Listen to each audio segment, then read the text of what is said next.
Chaque fois que j'ai peur, je m'appuie sur toi.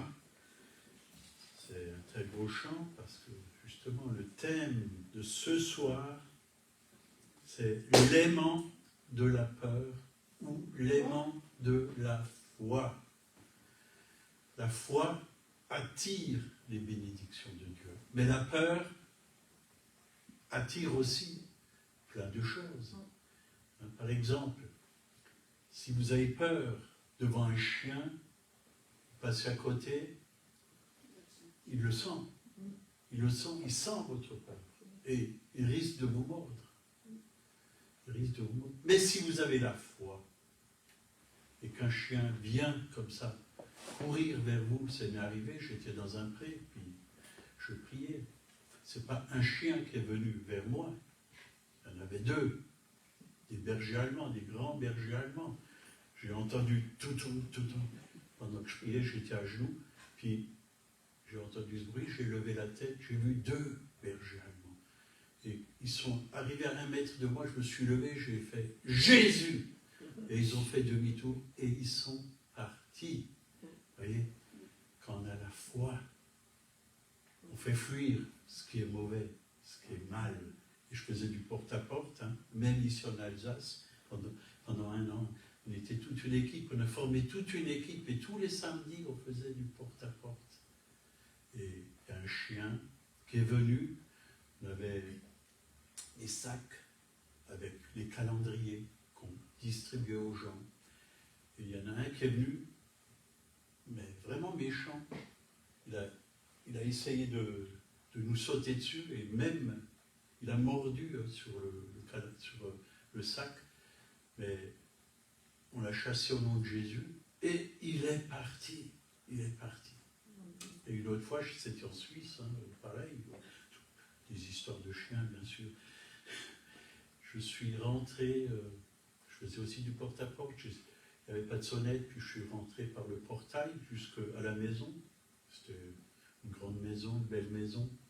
Puis, je vois un chien, là, juste devant la porte, qui était couché, là, tranquille, il me voyait, puis je toque à la porte, la dame, elle ouvre, elle me fait « Comment vous avez pu venir ?» D'habitude, le chien qui est là, il saute sur tout le monde, puis il est très agressif. Alors, je lui dis « Je viens pour vous parler de Dieu. » Ah, alors c'est que Dieu vous a gardé, vous a protégé. Et j'ai prié, j'ai demandé, ça fait un bon moment que je demande à Dieu de m'envoyer quelqu'un pour me parler de lui. Et cette dame, je parlais du Seigneur, elle croyait en Dieu, elle avait déjà la foi, puis elle avait des problèmes de genoux. Elle m'a dit, ça fait 15 ans que j'ai des problèmes de genoux, des douleurs atroces. Je lui ai dit, on va prier, Dieu est tout-puissant. On a prié et les douleurs sont parties, instantanément. Ça ne se passe pas toujours comme ça, mais là, ça s'est passé comme ça. Puis elle était très, très heureuse, très contente. Quoi. Vous voyez, la peur et la foi, c'est pas la même chose. C'est différent. La peur, ça attire aussi de mauvaises choses. Mais la foi, ça vous attire toutes sortes de bénédictions. D'ailleurs, Jésus, il a dit lui-même, tout ce que vous demanderez avec foi dans la prière, je vous l'accorderai. Dieu nous accorde des bénédictions. Dieu nous donne ce dont nous avons besoin. Crois seulement, a dit Jésus. Il a dit, ayez foi en Dieu. Ayez foi en Dieu. Et la femme qui était, je pense à cette femme ce soir, qui avait une perte de sang, ça faisait 12 ans. Jésus lui a dit, ta foi t'a sauvé. Ta foi t'a sauvé. Donc la peur, c'est l'opposé de la foi. Elle nous apporte des tourments et des angoisses. Elle nous maintient prisonniers. Elle nous appelle à vivre par la foi et non, Dieu nous appelle à vivre par la foi et non par la peur.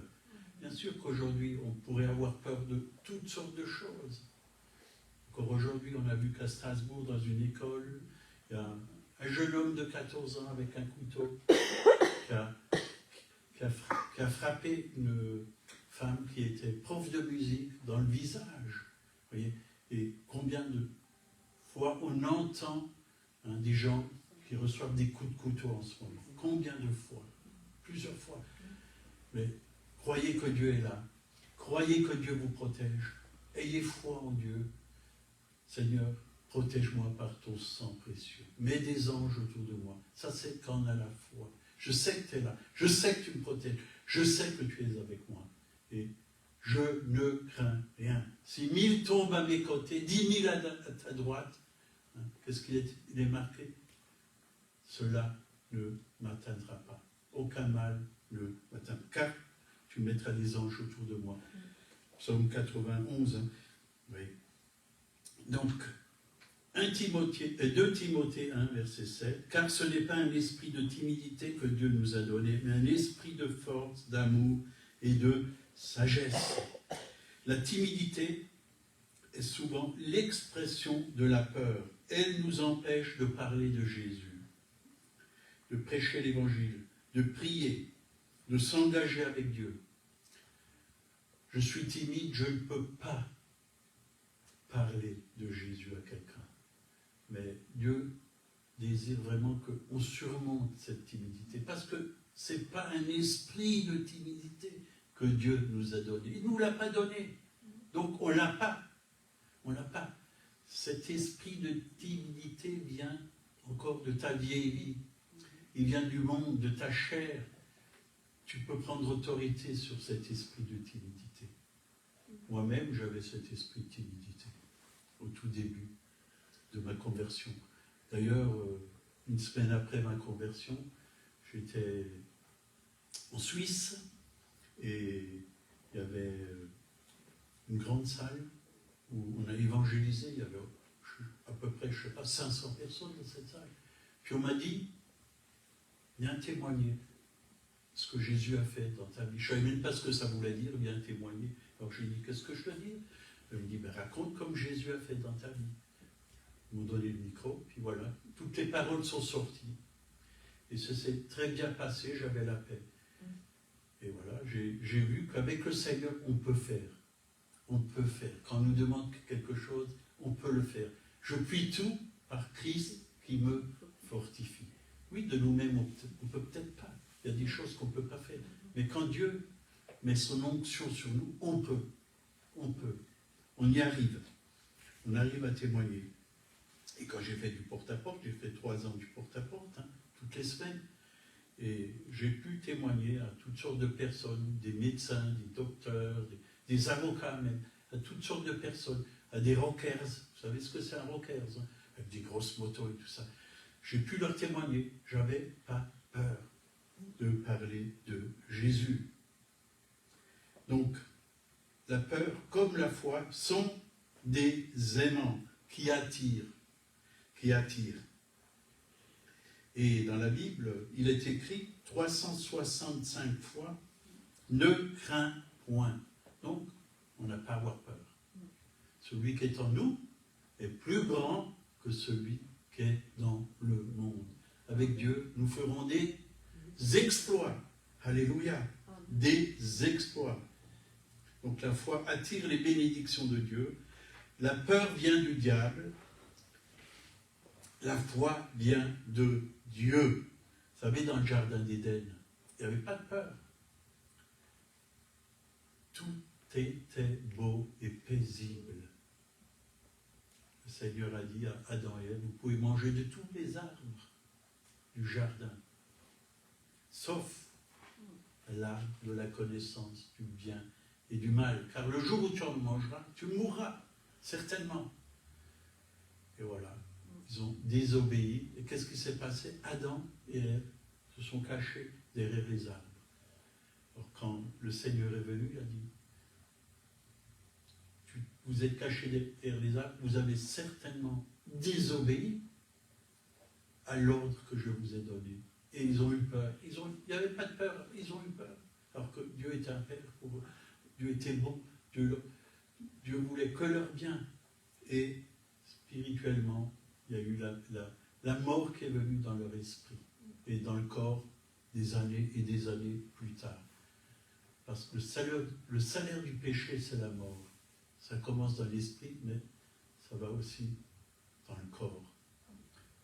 Avant la désobéissance, il n'y avait pas de maladie, il n'y avait pas de mort. Adam et Ève étaient appelés à vivre éternellement, mais par la désobéissance, ils sont morts. Donc, je vous encourage à vous débarrasser des craintes ou de la peur et à être remplis de la foi qui vient de Dieu. La foi vient de ce qu'on entend, et ce qu'on entend vient de la parole de Christ. Il faut écouter la parole de Dieu. Il faut l'ouvrir. Il faut s'en imbiber. Dieu veut vous remplir de foi. Si vous ne lisez pas la Bible, vous ne pouvez pas avoir la foi. Parce que la Bible, elle vient de ce que dit Dieu dans sa parole. Et c'est pour nous. Il nous a laissé cette lettre, la parole de Dieu. C'est une lettre d'amour. C'est pour notre bien. C'est bon de la lire parce qu'elle va nous transmettre la foi. La vraie foi. Pas une foi religieuse, mais la foi qui vient de Dieu. L'apôtre Paul l'a bien dit dans Galates 2, verset 20. Je suis mort avec Christ. Si je vis, ce n'est plus moi qui vis, c'est Christ qui vit en moi. Si je vis dans ma chair, je vis dans la foi au Fils de Dieu. Il l'a dit. Il a dit, et nous pouvons vivre dans la foi au Fils de Dieu. Pas dans une foi religieuse, mais la foi qui nous vient de la parole de Dieu. Quand tu reçois la parole de Dieu, ça va mettre en toi la foi, dans ton cœur la foi. Tu vas avoir du courage. Parce que les paroles de Dieu sont esprit et vie. Ça nous communique la vie et l'assurance pour faire ce qu'il nous demande de faire.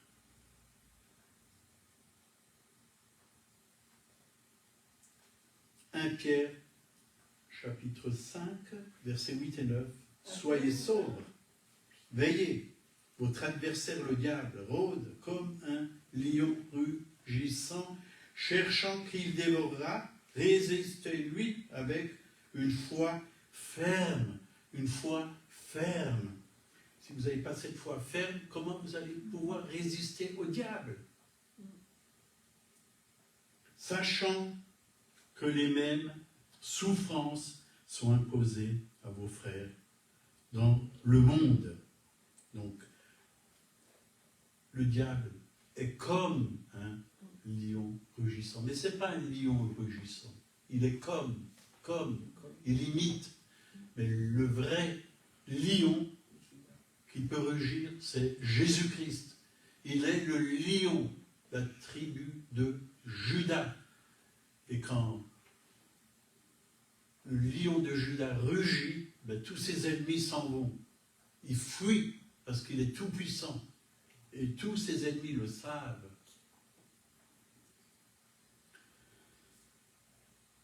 Job 3, versets 25 et 26.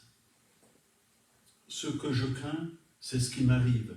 Ce que je redoute, c'est ce qui m'atteint. Je n'ai ni tranquillité, ni paix, ni repos. Le trouble s'est emparé de moi. Voilà. Le résultat de la crainte de Job était le malheur. Ce que je redoute, c'est ce qui m'atteint. Job avait peur. La peur ou la crainte, c'est la foi en l'envers. C'est la foi en l'envers. La crainte vient du diable. Elle vient du diable.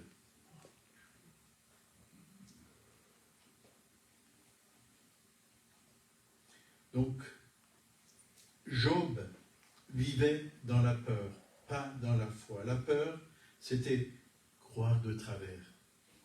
Il craignait que les bonnes choses dont Dieu l'avait comblé lui fussent reprises, ou que les épreuves viennent détruire son bonheur. Job a laissé son esprit se remplir de la peur, de la crainte. Il a douté de la bonté de Dieu. Quand Dieu vous donne quelque chose, vous pouvez le garder. Il ne va pas vous le reprendre. Il ne va pas vous le reprendre. L'homme aujourd'hui, pas tous heureusement, doute de la bonté de Dieu. Quand la maladie, l'échec ou un malheur arrive, il dit « c'est sa volonté ». c'est mon destin. Combien j'entends des gens, et même des chrétiens, dire « c'est la volonté de Dieu que je sois malade ». Non, la volonté de Dieu, c'est pas que tu sois malade. Ça peut arriver que tu sois malade. Mais dans la Bible, il y a plein de promesses pour la guérison. Et dans ces meurtrissures, tu peux être guéri. Et il veut te guérir. D'ailleurs, Jésus, il n'a jamais dit à quelqu'un « sois malade ». Je désire que tu sois malade. Bien au contraire, les gens venaient à lui, le lépreux, si tu veux que je sois pur, je le veux, sois pur, sois purifié de ta lèvre. Dieu guérit. Combien de fois Jésus a guéri? Des milliers de fois. Il était 3 ans et demi sur la terre, mais il a guéri des foules. Des foules, ils venaient à lui, ils le touchaient, ils étaient guéris. C'est sa volonté qu'on soit guéri. Aujourd'hui, on a la parole de Dieu, et si on a foi dans la parole de Dieu, on peut recevoir la guérison. Parce que Dieu est le Dieu de guérison. Nous sommes ses fils et ses filles. Est-ce qu'un père va dire à son enfant, ben, je te souhaite une maladie. Tu as fait quelque chose de mal, ben, je te souhaite un cancer. Non, pas du tout. Pas du tout. La première des choses que Dieu va faire, il nous demande vraiment si on a fait du mal, qu'on se repente. Et si on se repent, ben, on peut recevoir la guérison. C'est lui, hein, il est écrit dans le psaume 103, c'est lui qui s'est chargé de tes maladies, qui a porté toutes tes maladies et qui te guérit de tout. C'est lui qui s'est chargé de tout péché et qui te guérit de toutes tes maladies. Lisez le psaume 103 et vous allez voir que Dieu est un Dieu qui pardonne et qui guérit. Voilà la volonté de Dieu. Dieu nous propose la guérison, la délivrance. Donc Dieu veut nous sauver, nous guérir, nous faire prospérer, nous bénir.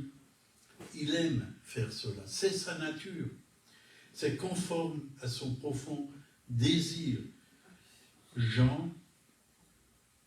3 Jean, verset 2, bien-aimé, voyez, c'est comme ça que Dieu nous appelle. Je souhaite que tu prospères à tout égard et sois en bonne santé, comme prospère l'état de ton âme. C'est le Saint-Esprit qui a inspiré l'apôtre Jean pour qu'il écrive ces paroles. C'est le souhait de Dieu. Et Jésus a déclaré de sa bouche dans Luc 9, verset 56, « Car le Fils de l'homme est venu non pour perdre les âmes des hommes, mais pour les sauver. » Dieu veut vous sauver. Il ne veut pas vous envoyer en enfer. Dieu veut vous sauver. Et vous pouvez être sauvé en acceptant Jésus-Christ comme votre Seigneur, votre Sauveur, et vous allez être sauvé. Sauvé, hein, égale sozo en hébreu, garder sain et sauf, délivrer du danger ou de la destruction, guérir, redonner la santé, délivrer des peines du jugement. Dieu est totalement bon, le diable est totalement mauvais. D'ailleurs, Jean 10, 10 nous le dit, le voleur, donc le diable, ne vient que pour voler, égorger et détruire. Voilà, ça c'est son désir. Il veut détruire ta santé, il veut voler tes biens, il veut que tu ne réussisses pas dans aucun domaine, détruire ton couple, ta famille, tes relations, et il veut apporter la mort. Voilà. Moi, dit Jésus, je suis venu afin que les brebis aient la vie et qu'elles soient dans l'abondance. Santé, paix, joie, bénédiction. Dieu veut pourvoir à tous tes besoins. Donc la crainte de Job l'entraîna vers l'adversité. Job 3, verset 1. Après cela, Job ouvrit la bouche et maudit le jour de sa naissance. Il prit la parole et dit « Périsse le jour où je suis né ». Il souhaita la mort. La crainte est agissante.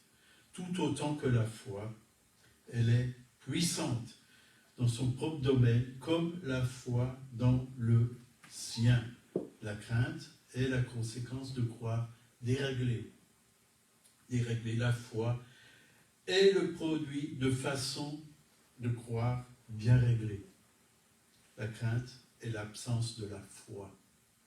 Tout comme l'obscurité est l'absence de la lumière. La foi, ou le fait de croire comme il faut, domine sur la crainte dans la même mesure que la lumière domine sur l'obscurité.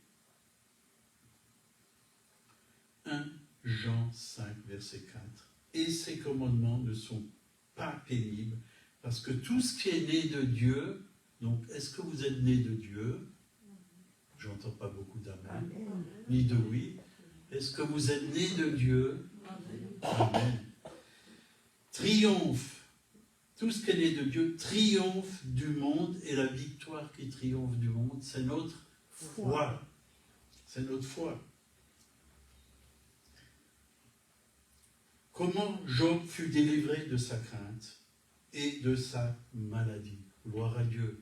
Si vous êtes dans la crainte, si vous êtes dans la maladie, Dieu veut tout restaurer dans votre vie. Si le diable vous a tout volé, Dieu veut tout vous redonner, comme il l'a fait pour Job. Ça, c'est la bonne nouvelle. Job avait compris, c'est pourquoi il a dit dans Job 3, verset 25, « Ce que je crains, c'est ce qui m'arrive, ce que je redoute, c'est ce qui m'atteint. » Job résolut de triompher de cette crainte qu'il avait tenaillée. Les étapes dans les déclarations de Job pour sortir de ses malheurs. Premièrement, il a admis ses peurs. Ce que je crains, c'est ce qui m'arrive. Il a confessé ses peurs. Deuxièmement, Job 23, verset 10. S'il m'éprouvait, je sortirais pur comme l'or. Job fut amené à comprendre que sa foi était mise à l'épreuve. Dans la vie, comme Job, il y a toutes sortes d'épreuves, et c'est vrai, on ne passera pas à côté, on aura des épreuves, hein. Vous aurez des tribulations dans le monde, mais prenez courage, a dit Jésus. J'ai vaincu le monde. C'est des tests. Dieu nous fait passer par des tests.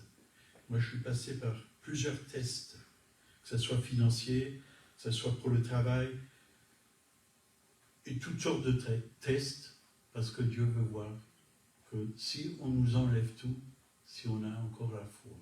Et moi, au moment où j'avais plus rien, absolument plus rien.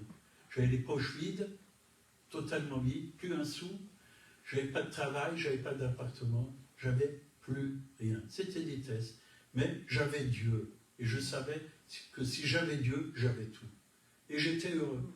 J'étais vraiment heureux. Et je suis toujours.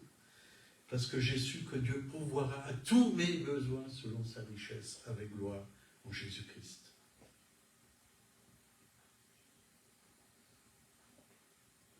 Pierre 5. 1 Pierre 1 plutôt, versets 6 à 10. C'est là ce qui fait votre joie.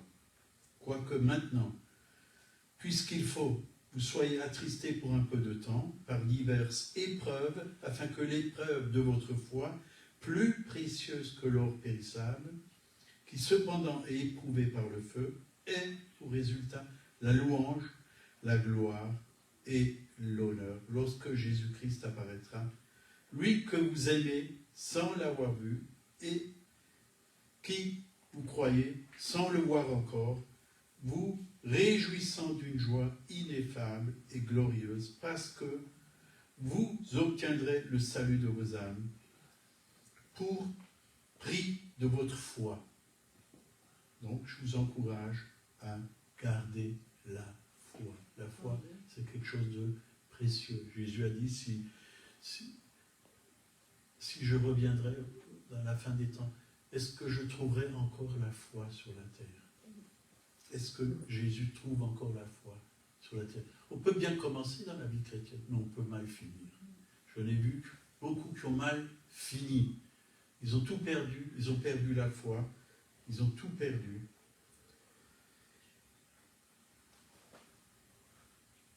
Donc il y avait de l'or en Job, comme il y en a en chacun de nous. Dieu l'a déposé dans notre cœur. La foi précieuse, c'est de l'or. C'est la richesse, quand même. C'est de l'or, c'est de l'argent, c'est de l'or. C'est la bénédiction de Dieu. Donc la foi est soumise à un processus d'affinage. Dieu veut nous purifier. Comme il purifie l'or, il enlève les scories de l'or, que l'or soit pur. Dieu enlève toutes les mauvaises choses qui ne sont pas à sa gloire. Il veut nous purifier. C'est pour ça qu'on passe par les épreuves. C'est comme l'or. On passe par l'épreuve, par le feu. On passe par le feu. Pour qu'on puisse en sortir pur comme l'or. C'est affirmé, a fait sortir Job de ses épreuves en vainqueur. Job est sorti en vainqueur au travers de toutes ces épreuves. Job 19, verset 25. Mais je sais que mon Rédempteur est vivant. Job se tourna totalement vers Dieu. Il a été délivré. Il a regardé en haut vers Dieu. C'est de là que nous vient le secours. Je tourne mes yeux vers les montagnes, donc c'est vers Dieu. D'où me viendra le secours? Le secours me vient de Dieu, il nous vient d'en haut, il ne nous vient pas d'en bas, il ne nous vient pas des hommes. Bien souvent, on cherche les solutions chez les hommes, on fait plus confiance à l'homme, mais la foi, c'est de faire confiance en Dieu. C'est placer sa confiance en Dieu.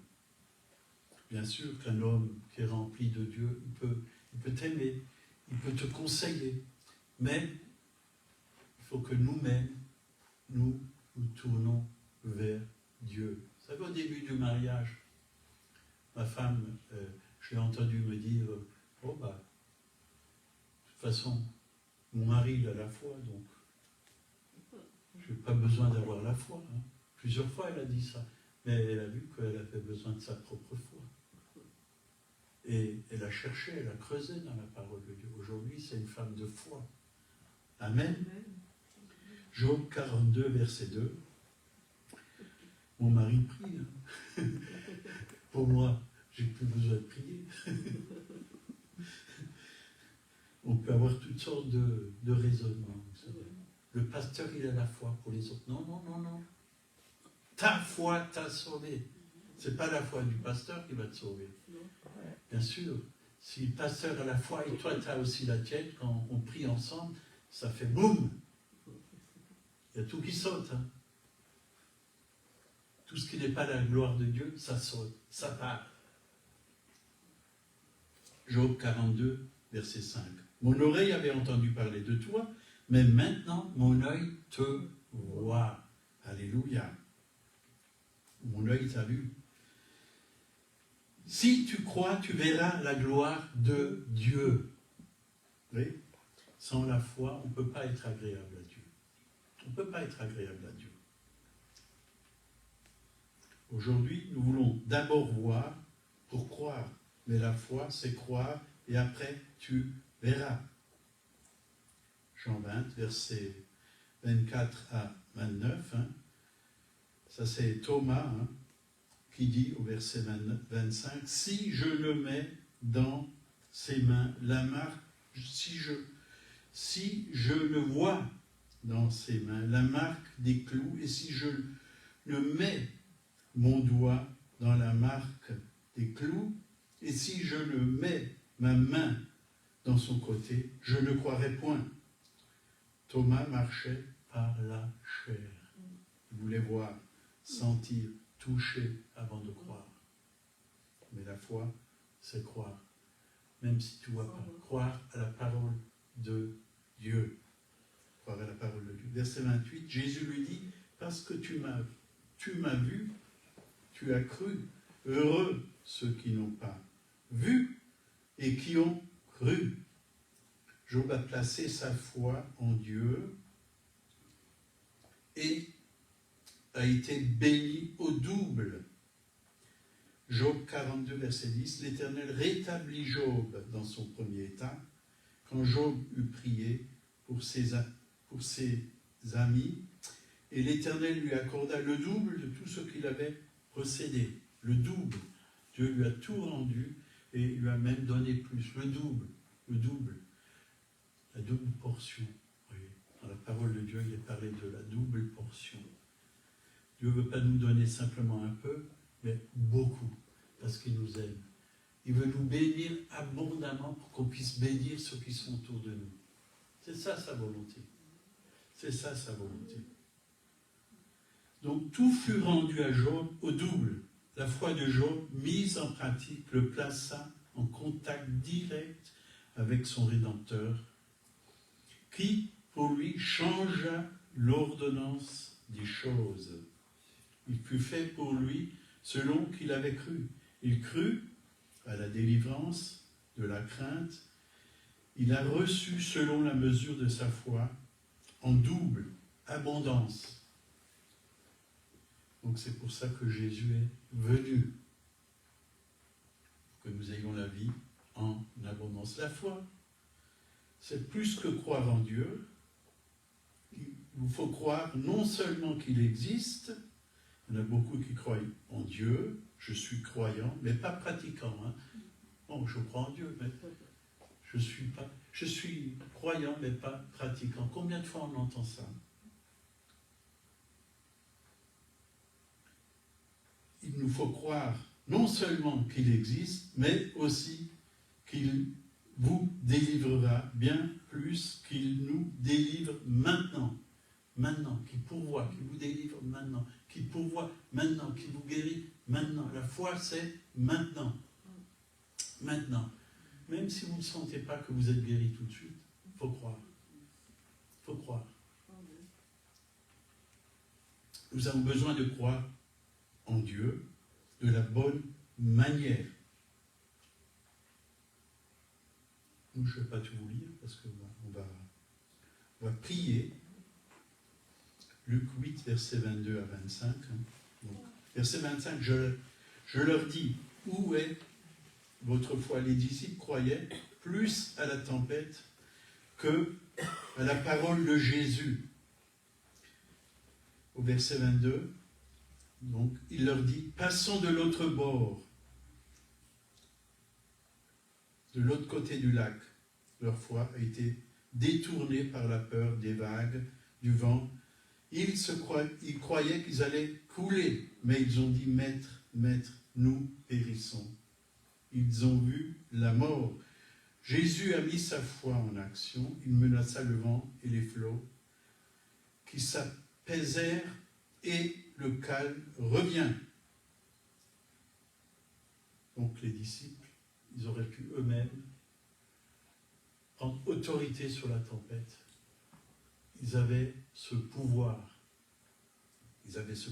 Ils pouvaient mettre leur foi en action. Alors que Jésus dormait dans la barque, et Jésus, il savait que les disciples allaient agir comme ça. Il voulait voir, tout simplement, leur foi. Et combien de fois il a dit, gens de peu de foi.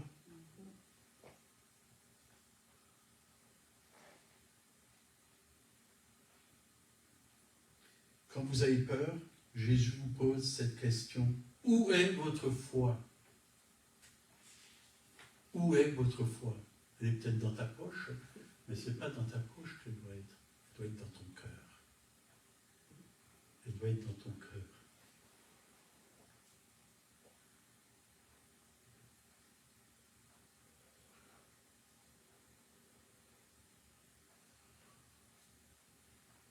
On va arrêter là. Seigneur, merci pour ta parole. C'est vrai qu'il y aurait tellement de choses à dire, mais tu honores la foi. Tu honores la foi. Seigneur, garde-nous dans cette foi que tu nous as donnée. Et si on a peu de foi, tu veux vraiment que notre foi soit nourrie par ta parole et que nous puissions grandir, Seigneur, dans la connaissance de ta volonté. Et que nous puissions rester dans ta paix, que nous puissions rester dans la joie, que nous puissions rester dans l'amour, dans la confiance en toi, Seigneur, malgré tout ce qui se passe autour de nous. Et c'est vrai, nous sommes dans des temps, oui, on dit que c'est la fin des temps, c'est des temps difficiles, et c'est vrai. Mais, Seigneur, tu cherches des hommes et des femmes qui n'ont peur de rien, qui ont foi en toi, qui regardent vers toi. Quand on tourne les regards vers toi, on est rayonnant de joie. Merci, Seigneur. Oui, les disciples ont dit, augmente-nous la foi. Et tu as répondu, si vous avez la foi comme un grain de sévéné, vous direz à cette montagne de sauter d'ici et de s'écrouler, oui, de se jeter dans la mer. Ben, Seigneur, tu honores la foi. Oui. Merci parce que nous pouvons placer, si nous avons une petite foi, dans ce grand Dieu tout-puissant, on peut la placer et croire qu'il va agir, qu'il va intervenir. Oui. Merci Seigneur. Gloire à toi. Au nom de Jésus. Amen.